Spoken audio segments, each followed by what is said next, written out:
श्री शिवाय नमस्तुभ्यम। प्रेम से बोलिए प्रथम पूज्य गणेश भगवान की जय, भगवान भोलेनाथ की जय, माँ पार्वती की जय। नमस्कार भक्तगण, भगवान भोलेनाथ माँ पार्वती की कृपा आप सभी पर बनी रहे।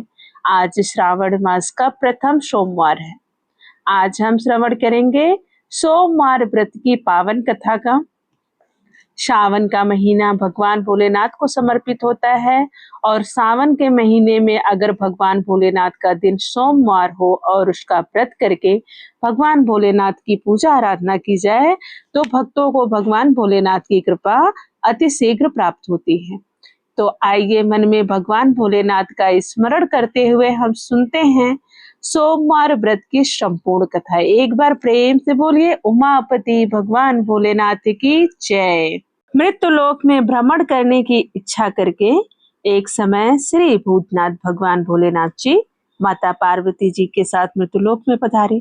भ्रमण करते करते भगवान भोलेनाथ माता पार्वती विदर्भ देशांतर्गत अमरावती नाम की अति रमणीक नगरी में पहुंचे। अमरावती नगरी स्वर्ग के सदृश सभी प्रकार के सुखों से परिपूर्ण थी। उसमें वहां के महाराज द्वारा बनवाया हुआ अति रमणीक शिव जी का मंदिर था। भगवान शंकर भगवती पार्वती के साथ उस मंदिर में निवास करने लगे। एक समय माता पार्वती जी भगवान भोलेनाथ को प्रसन्न देखकर मनोविनोद करने की इच्छा से बोली, हे महाराज, आज तो हम दोनों चौसर खेलेंगे। शिव जी ने प्राण प्रिया की बात को मान लिया और चौसर खेलने लगे। उसी समय मंदिर का पुजारी ब्राह्मण मंदिर में पूजा करने के लिए आया। माता पार्वती जी ने पुजारी जी से प्रश्न किया, पुजारी जी बताओ, इस बाजी में हम दोनों में से किसकी जीत होगी? ब्राह्मण बिना विचारे जल्दी से बोल उठा कि महादेव जी की जीत होगी। थोड़ी देर में बाजी समाप्त हो गई और पार्वती जी की जीत हुई। पार्वती जी को बहुत गुस्सा आया और ब्राह्मण को झूठ बोलने के अपराध के कारण श्राप देने को चली। भोलेनाथ ने माता पार्वती को बहुत समझाया, लेकिन उन्होंने ब्राह्मण को कोढ़ी होने का श्राप दे दिया। कुछ समय बाद पार्वती जी के श्राप वश पुजारी के शरीर से कोढ़ पैदा हो गया। वह बहुत अधिक दुखी रहने लगा। पुजारी को श्राप का कष्ट भोगते हुए जब बहुत दिन गुजर गए, तब एक दिन देवलोक की अप्सराएं शिव जी की पूजा करने के लिए उसी मंदिर में पधारी। पुजारी के कोढ़ के कष्ट को देखकर उन्हें बड़ी दया आई। उन्होंने उनसे रोगी होने का कारण पूछा। पुजारी ने निसंकोच सारी बातें उन्हें बता दी।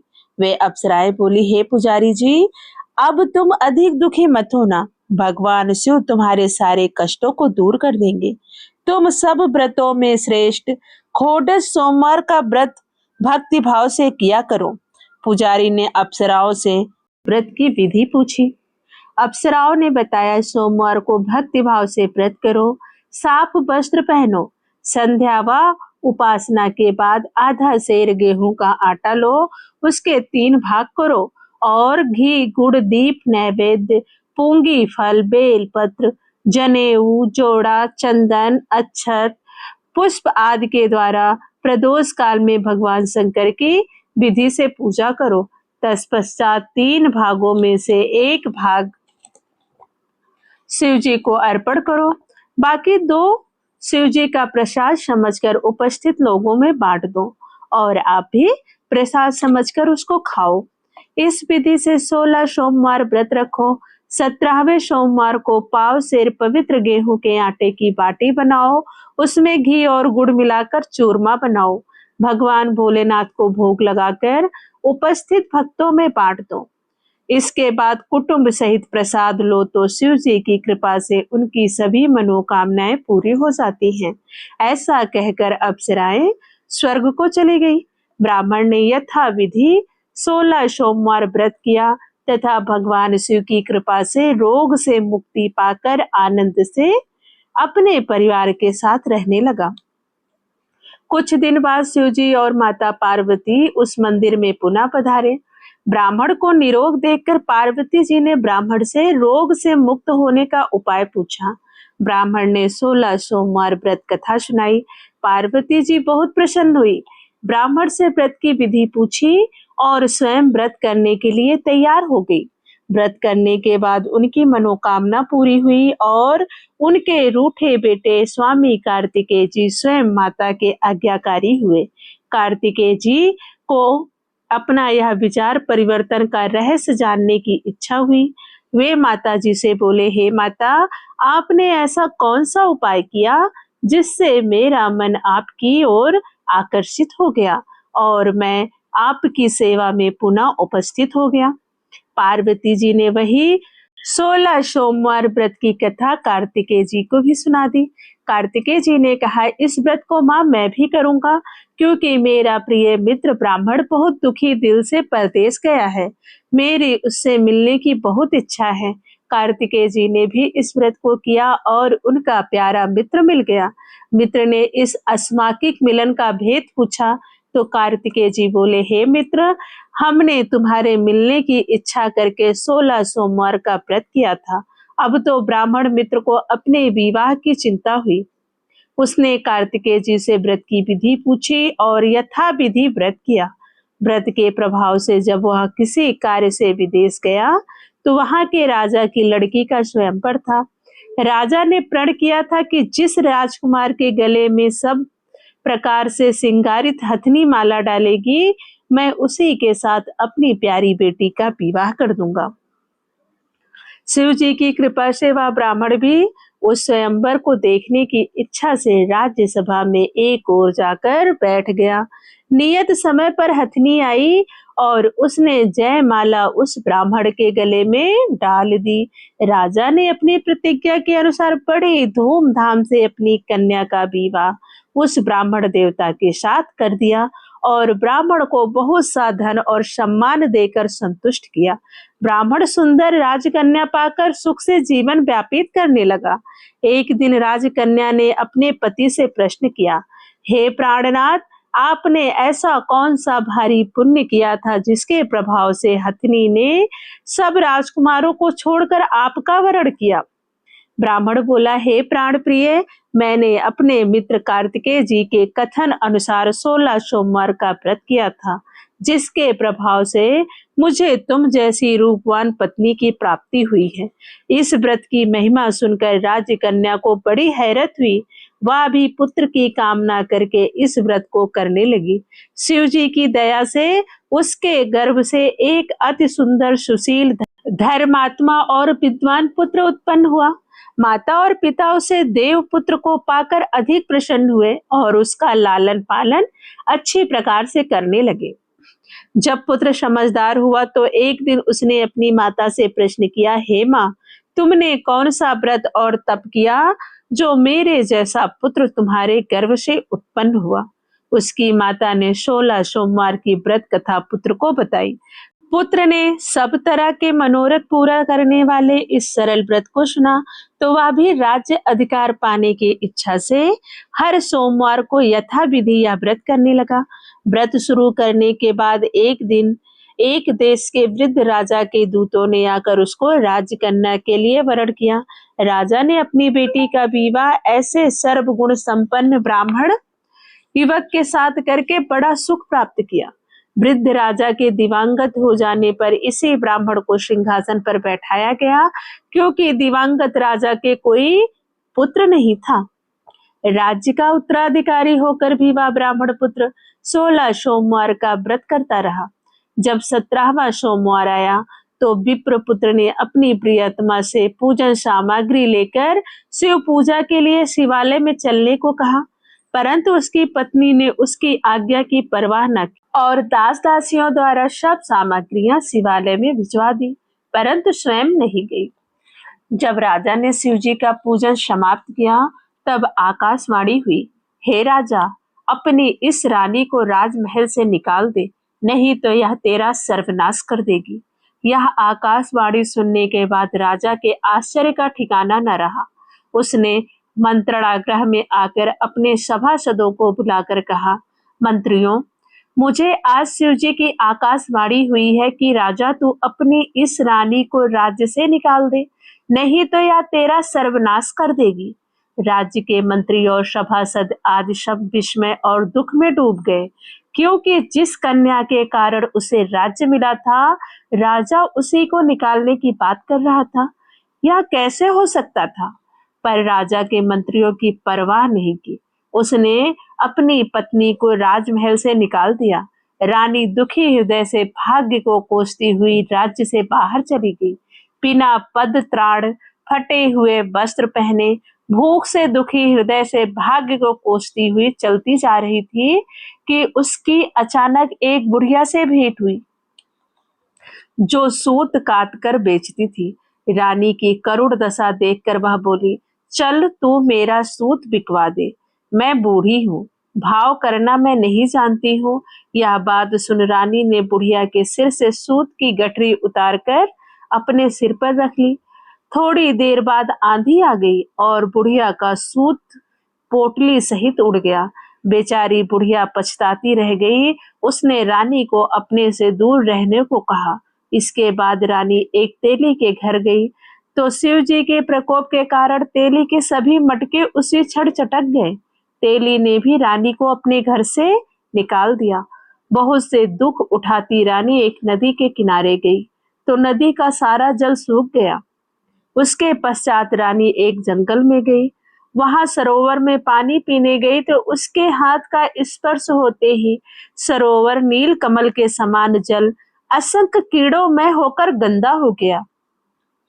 रानी ने भाग्य पर दोषारोपण करते हुए उस जल को पीकर पेड़ की शीतल छाया में विश्राम करना चाहा, परंतु वह जिस पेड़ के नीचे विश्राम करती, उस पेड़ के पत्ते तुरंत टूटकर गिर जाते। वन, सरोवर, जल की ऐसी दशा देख गौ चराते ग्वालों ने अपने गुसाई जी से, जो उस जंगल में स्थित मंदिर पर पुजारी थे, यह बात बताई। गुसाई जी के आदेश अनुसार ग्वाले रानी को पकड़कर गुसाई जी के पास लाए। रानी की मुख कांति और शरीर शोभा देख गुसाई जी जान गए कि यह अवश्य ही कोई विधि की गति की मारी कुलीन स्त्री है। पुजारी ने रानी से कहा, पुत्री, मैं तुमको अपनी पुत्री के समान रखूंगा और हे पुत्री, तुम मेरे आश्रम में आकर रहो। मैं तुम्हें किसी प्रकार का दुख नहीं होने दूंगा। गुसाई जी के वचन सुनकर रानी को धीरज हुआ। वह आश्रम में रहने लगी। रानी जो भोजन बनाती उसमें कीड़े पड़ जाते, जल भर कर लाती उसमें भी कीड़े पड़ जाते। रानी की यह दशा देख गुसाई जी बड़े दुखी हुए और रानी से बोले, हे पुत्री, तुम्हारे ऊपर कौन से देवता का प्रकोप है जिससे तुम्हारी ऐसी हालत हुई है? पुजारी जी की बात सुनकर रानी ने शिव जी महाराज के पूजन का बहिष्कार करने की बात बताई तो पुजारी जी शिव जी महाराज की अनेक प्रकार से स्तुति करते हुए रानी से बोले कि पुत्री, तुम सब मनोरथ को पूरे करने वाले 16 सोमवार व्रत को करो, उसके प्रभाव से इस कष्ट से मुक्त हो सकोगी। गुसाई जी की बात मानकर रानी ने 16 सोमवार व्रत किए। 17वें सोमवार को विधि विधान सहित पूजन किया। उस पूजा के प्रभाव से राजा के हृदय में विचार आया कि रानी को गए बहुत समय बीत गया, ना जाने कहां कहां भटकती होंगी, उसे ढूंढना चाहिए। यह सोचकर रानी की तलाश करने के लिए राजा ने चारों दिशाओं में दूत भेजे। वे दूत रानी की तलाश करते हुए गुसाई जी के आश्रम में पहुंचे। वहां रानी को पाकर उसने रानी को अपने साथ ले जाने का आग्रह करने लगे, परंतु गुसाई जी ने मना कर दिया। दूत चुपचाप वापस लौट आए और राजा को रानी का पता बतलाया। रानी का पता पाकर राजा गुसाई जी के आश्रम में गए और उससे कहा, महाराज, जो देवी आपके आश्रम में रहती हैं वह मेरी धर्म पत्नी है। शिव जी के प्रकोप के कारण मैंने उनको त्याग दिया था। अब मैं भोलेनाथ की कृपा से उसे लेने आया हूँ। कृपया मुझे अपनी पत्नी को साथ ले जाने की आज्ञा दे। यह सुनकर गुसाई जी बड़े प्रसन्न हुए। उन्होंने रानी को राजा के साथ जाने की अनुमति दे दी। राजा बड़ी प्रसन्नता से रानी को महल में लेकर आए। सारे राज्य में उत्सव मनाया गया और चारों तरफ प्रसन्नता की लहर दौड़ गई। सारी प्रजा ने अपनी रानी के आने पर खुशियां मनाई। राजा और रानी फिर नियम पूर्वक 16 सोमवार के व्रत का पालन करते हुए बहुत समय तक आनंद पूर्वक भूलोक पर निवास करते रहे। अंत समय में दोनों को मोक्ष अर्थात स्वर्ग की प्राप्ति हुई। इस प्रकार जो मनुष्य 16 सोमवार के व्रत को श्रद्धा पूर्वक करता है, उसकी सभी मनोकामनाएं भगवान शिव जी की कृपा से पूर्ण होती हैं और उसे मोक्ष की प्राप्ति होती है। प्रेम से बोलो भगवान भोलेनाथ की जय, माँ पार्वती की जय, सभी देवी देवताओं की जय। एक साहूकार बहुत अधिक धनवान था। उसके पास धन आदि की कोई कमी नहीं थी। साहूकार के पास सभी सुख और ऐश्वर्य के साधन थे, किंतु उसको एक ही दुख था कि उसके कोई औलाद नहीं थी। दिन रात वह इसी चिंता में लगा रहता और वह पुत्र पाने के लिए हर सोमवार को भगवान चंद्रदेव व शिव जी की पूजा करता। वह व्रत भी रखता था। साहूकार की भोलेनाथ के प्रति ऐसी भक्ति देखकर एक बार माँ पार्वती जी ने शिव जी से कहा, हे नाथ, यह साहूकार आपका अनन्य भक्त है और सदैव ही आपका व्रत और पूजन भक्ति भाव से किया करता है। आप कृपा करके इसकी मनोकामना को पूरी कर दें। माता पार्वती जी के ऐसे वचन सुनकर भोलेनाथ ने माँ गौरी से कहा, हे पार्वती, यह संसार एक कर्म क्षेत्र है। यहाँ जो भी जैसा कार्य करता है उसे वैसा ही फल मिलता है, अर्थात जैसा कार्य मनुष्य करता है वैसा ही परिणाम भोगता है। किंतु माता पार्वती आग्रह पूर्वक बोली, हे महादेव, यह आपका अनन्य भक्त है। यदि इसको कोई भी दुख है तो आपको उसे अवश्य दूर करना चाहिए। यदि आप अपने भक्तों की मनोकामनाएं पूरी नहीं करेंगे तो क्यों मनुष्य आपकी भक्ति सेवा व पूजन करेंगे। माता पार्वती जी के इस आग्रह को सुनकर शिव जी ने कहा, हे शिवे, इस साहूकार के कोई पुत्र नहीं है, इसी कारण यह दिन रात चिंतित व दुखी रहता है। इसके भाग्य में संतान न होने पर भी मैं इसे पुत्र प्राप्ति के लिए वरदान देता हूँ, किंतु इसका पुत्र केवल 12 वर्ष तक ही जीवित रह सकता है, इसके बाद वह मर जाएगा। इससे अधिक मैं इस साहूकार के लिए कुछ भी नहीं कर सकता। माता पार्वती और भोलेनाथ के द्वारा की गई इन बातों को साहूकार सुन रहा था। उसे यह सारी बातें सुनकर ना कोई खुशी हुई और ना ही कोई दुख। वह पूर्वत यानी उसी प्रकार शिव जी की पूजा व व्रत करता रहा। कुछ समय पश्चात साहूकार की पत्नी गर्भवती हो गई और 10वें महीने में उसने एक बहुत ही सुंदर पुत्र को जन्म दिया। साहूकार के घर में बहुत खुशियां मनाई गई, किंतु साहूकार ने अपने पुत्र की 12 वर्ष की उम्र जानकर कोई खुशी प्रकट नहीं की और इस संबंध में किसी को कोई भेद भी नहीं बतलाया। वह बालक धीरे धीरे बड़ा होने लगा। जब वह बालक 11 वर्ष का हो गया तो बालक की माता ने साहूकार से उसके विवाह के लिए कहा, लेकिन साहूकार को भगवान भोलेनाथ और माता पार्वती द्वारा कही गई वह बातें याद थी कि मेरे पुत्र की आयु सिर्फ 12 वर्ष है।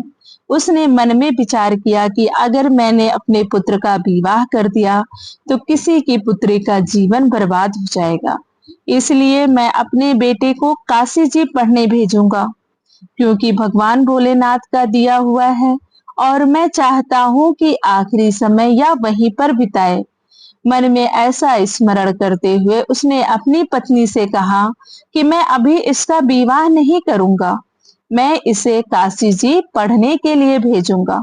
साहूकार ने अपने साले को बुलाकर कहा कि तुम इस बालक को काशी जी पढ़ने के लिए ले जाओ और इसे विधिवत शिक्षा ग्रहण कराओ। साहूकार ने उसको बहुत सा धन देकर कहा कि रास्ते में जहां कहीं भी ठहरो वहां यज्ञ और ब्राह्मणों को भोजन कराते जाना।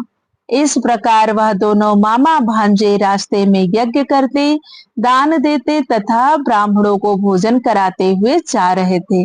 रास्ते में एक शहर पड़ा। उस शहर में राजा की कन्या का विवाह था। एक अन्य राजा का लड़का बारात लेकर आया था, लेकिन वह एक आंख से काना था। लड़के के माता पिता को इस बात की चिंता थी कि कहीं काने वर को देखकर कन्या के माता पिता विवाह में किसी प्रकार की अड़चन न डाल दें। इसी कारण जब उन्होंने साहूकार के अति सुंदर बेटे को देखा तो उनके मन में विचार आया कि क्यों ना इस लड़के से विवाह का कार्य पूर्ण करा लिया जाए। यह विचार कर उसने लड़के और उसके मामा से कहा कि यदि आप फेरे व कन्यादान का कार्य पूर्ण करा देंगे तो आपकी बड़ी कृपा होगी और हम आपको बहुत सारा धन उपहार के रूप में देंगे। शाहूकार के लड़के और उसके मामा ने इस बात को स्वीकार कर लिया था। विवाह का काम भली प्रकार से पूरा हो गया। जब वह लड़का जाने लगा तो उसने चुपके से राजकुमारी की चुनरी पर लिख दिया कि तेरा विवाह तो मेरे साथ हुआ है, लेकिन जिसके साथ तुझे भेजा जाएगा वह एक आंख से काना है। मैं काशी जी को जा रहा हूँ।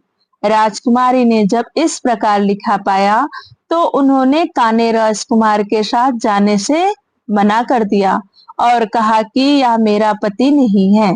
मेरा विवाह जिसके साथ हुआ है वह काशी जी गया है। राजकुमारी के माता पिता ने यह सब जब सुना तो उसने अपनी कन्या को विदा करने से इनकार कर दिया। बारात वापस चली गई। उधर साहूकार का लड़का और उसका मामा काशी जी पहुंचे। वहां लड़के ने पढ़ना शुरू किया तथा अपना अतिरिक्त समय मामा भांजा यज्ञ दान आदि में व्यतीत करने लगे। इस प्रकार कई महीने बीत गए। जब लड़के की उम्र 12 साल की हुई तो उस दिन लड़के के मामा ने यज्ञ का आयोजन कर रखा था। अचानक ही लड़के की तबीयत खराब हो गई। लड़के ने अपने मामा से बताया कि आज उसकी तबीयत नहीं ठीक है, तो लड़के के मामा ने कहा अंदर जाकर सो जाओ। लड़का अंदर जाकर सो गया। थोड़ी देर बाद लड़के के प्राण पखेरु उड़ गए। जब लड़के के मामा ने देखा कि वह मर गया है तो वह बहुत दुखी हुआ। उसने सोचा कि मैं पहले यज्ञ पूरा कर लूं, तब सोचूंगा कि मुझे क्या करना है। लड़के के मामा ने यज्ञ पूरा किया और फिर रोना प्रारंभ कर दिया। वह बहुत जोर जोर से रो रहा था। संयोगवश शिव जी और माता पार्वती उधर से जा रहे थे। पार्वती जी ने भगवान भोलेनाथ से कहा, हे नाथ, कोई दुखी व्यक्ति रो रहा है, उसके कष्टों को दूर कर दो। तब शिव जी और पार्वती जी वहां पहुंचे तो उन्होंने देखा कि वहां पर एक लड़का मरा पड़ा है। तब पार्वती जी देखते ही लड़के को पहचान गई और भगवान भोलेनाथ से उस लड़के के मरने का कारण पूछने लगी। बोली, हे भगवान, यह तो आपका दिया हुआ है, यह इतनी जल्दी कैसे मर सकता है। तब शिव जी ने पार्वती जी को समझाया, हे गौरी, इस लड़के की आयु इतनी ही थी, ये अपनी आयु पूरी कर चुका है। तब पार्वती जी ने विनम्रता पूर्वक कहा, महाराज, कृपया करके आप इस लड़के को जीवित कर दीजिए, नहीं तो इसके माता पिता इसके वियोग में तड़प तड़प कर अपनी जान दे देंगे। माता पार्वती की बात सुनकर शिव जी ने लड़के को पुनः जीवित कर दिया। शिव जी की कृपा से लड़का जीवित हो गया। शिव शंकर व माता पार्वती शिव धाम को चले गए। शिक्षा पूरी होने के पश्चात लड़का और उसका मामा पहले की तरह यज्ञ करते ब्राह्मणों को भोजन तथा दक्षिणा देते हुए अपने घर की ओर चल दिए। रास्ते में दोनों उसी शहर में आए जहां उस लड़के की शादी हुई थी। वहां पहुंचकर दोनों ने यज्ञ करना शुरू कर दिया। जब वे दोनों यज्ञ कर रहे थे तो उस लड़के के ससुर यानी वहां के राजा ने, जो उधर से घोड़े पर सवार होकर अपने सेवकों के साथ जा रहे थे, उसने लड़के को पहचान लिया। राजा ने महल में ले जाकर दोनों की खूब सेवा की। कुछ समय पश्चात राजा के महल में रहने के बाद लड़के ने राजा से जाने की आज्ञा ली। राजा ने अपनी लड़की को लड़के के साथ विदा किया और साथ में बहुत सा धन एवं दास दासियों को भी भेजा। जब वे अपने शहर में आए तो लड़के के मामा ने कहा, पहले मैं तुम्हारे माता पिता को तुम्हारे आने की खबर सुना आता हूँ, तब तक तुम पत्नी सहित यहाँ आराम करो। ऐसा कहकर लड़के का मामा साहूकार को अपने पुत्र के आने की खबर देने चला गया।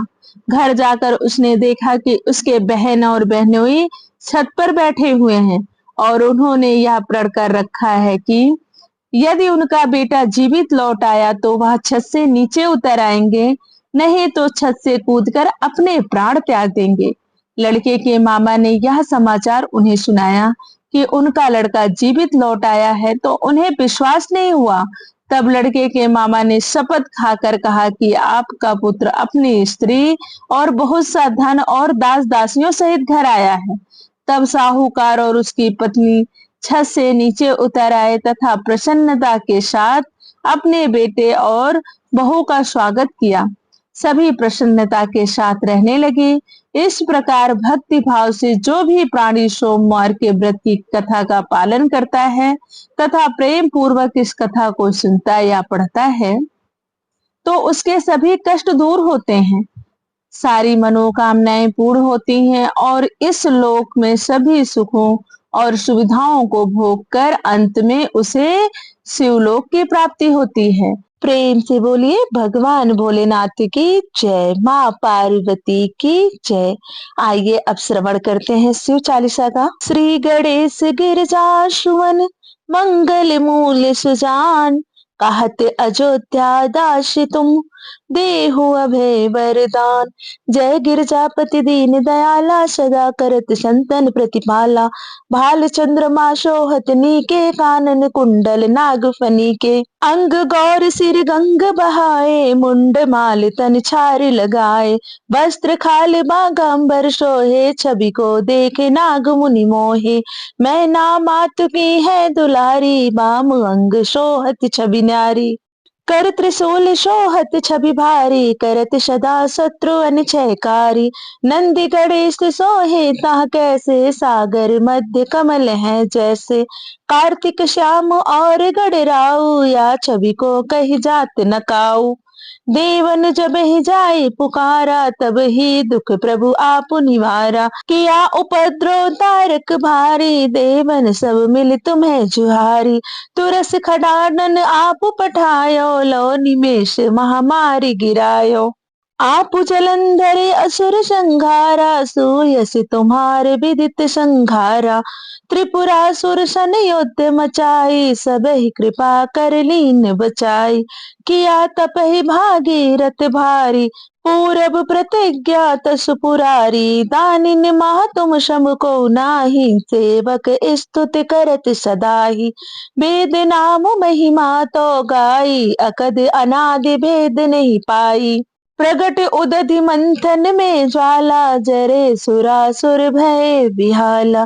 कीन दया तह कर सहाई, नीलकंठ तब नाम कहाई। पूजन रामचंद्र जब कीन्हा, जीत के लंक विभीषण दीन्हा। सहस कमल में हो रहे धारी, कीन प्रतीक्षा तब ही पुरारी।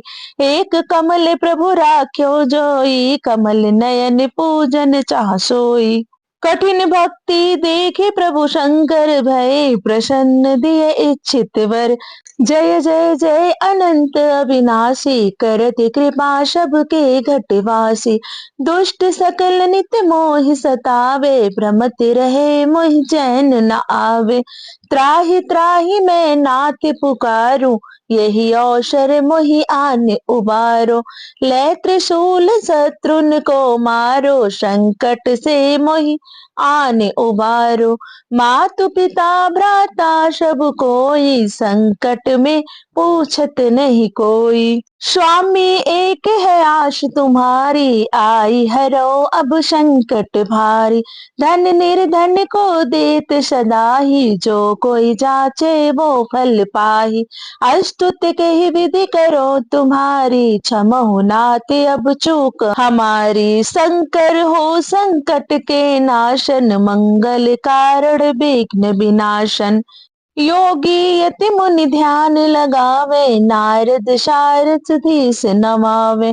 नमो नमो जय नमो शिवाय, सुर ब्रह्मादिक पार न पाय।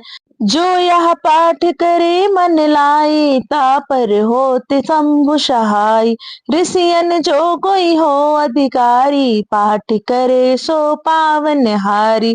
पुत्रहीन कर इच्छा कोई, निश्चय शिव प्रसाद ते होई। पंडित त्रयोदशी को लावे, ध्यान पूर्वक होम करावे। त्रयोदशी व्रत करे हमेशा, तन नहीं ताके रहे कलेसा। धूप दीप नैवेद्य चढ़ावे, शंकर सम्मुख पाठ सुनावे। जन्म जन्म के पाप नसावे, अंतवास शिवपुर में पावे। कहे अयोध्या आश तुम्हारी, जान सकल दुख हरो हमारी। नित्य नेम कर प्रातः ही, पाठ करो चालीसा। तुम मेरी मनोकामना पूर्ण करो जगदीश। मग सठ छठ हेमंत ऋतु, श्रावंत 64 जान। अष्टुत चालीसा वही, पूर्ण कीन कल्याण। प्रेम से बोलिए भगवान भोलेनाथ की जय। आइए अब शिव जी की आरती करते हैं। ओम जय शिव ओमकारा, हर शिव ओमकारा। ब्रह्मा विष्णु सदाशिव, अष्टांगी धारा। ओम जय शिव ओमकारा, एकानन चतुरानन पंचानन राजे। हंसानन करुणाशन, वृषवाहन साजे। ओम जय शिव ओमकारा। दो भुज चार चतुर्भुज, 10 भुज ते सोहे। त्रिगुण रूप निरखता, त्रिभुवन जन मोहे।